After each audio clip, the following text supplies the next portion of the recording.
Sorry, I'm going to have to say leasehold new apartments compared to freehold houses are absolutely awful investments.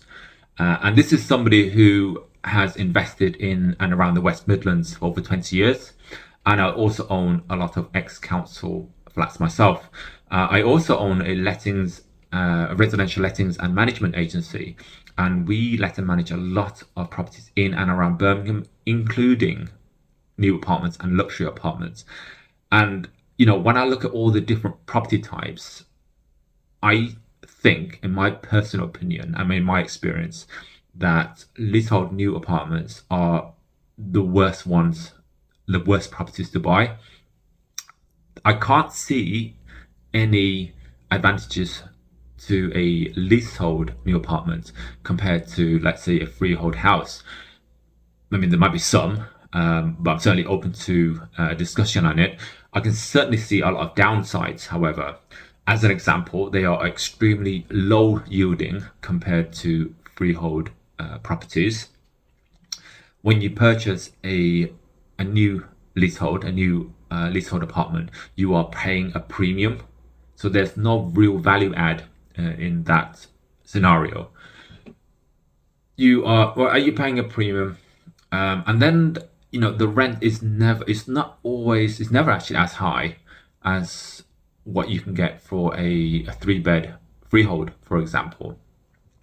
If you're spending the same sort of money, in fact, buying a three-bed is going to cost you a lot less than buying a two-bed leasehold luxury apartment in the city centre. Anyway, in addition, so when you buy leaseholds, you still have to pay for service charge and ground rent, and if it's a luxury apartment, that is going to be really high, and that's going to absolutely obliterate your net cash flow.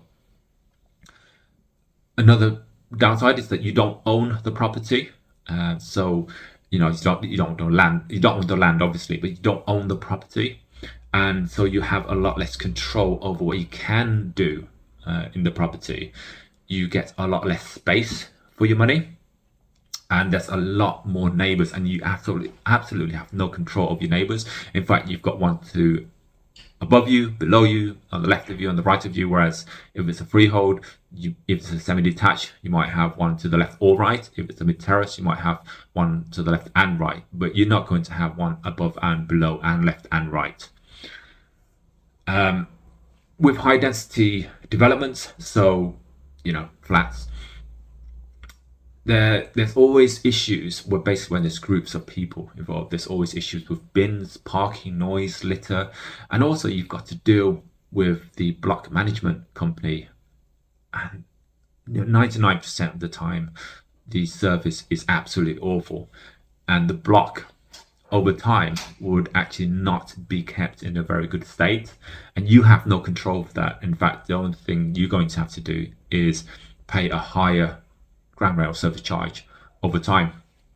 So that's my experience with leasehold new apartments. Leasehold ex-councils, they're actually not that bad if you buy the right one in the right area.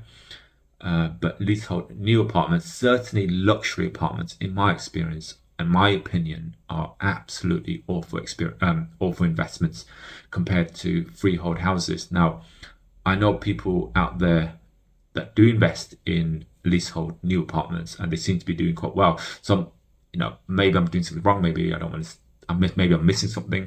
So if you can tell me what I'm missing, I'd really appreciate that.